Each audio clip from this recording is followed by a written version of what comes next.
ভাই, এই লন, এই গোশগুলো নিয়ে যে আপনার মেয়েকে ভালো করে রান্না করে খাওয়াবেন। ভাই, আপনাকে যে কি বলে ধন্যবাদ দিব।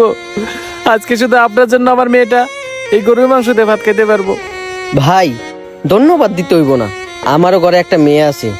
ও যখন কোনো কিছু আবদার করে তখন আমারও মনে চাই ওর আবদারটা পূরণ করার জন্য। আচ্ছা ঠিক আছে ভাই, আপনি এখন যান। আচ্ছা ভাই, ঠিক আছে।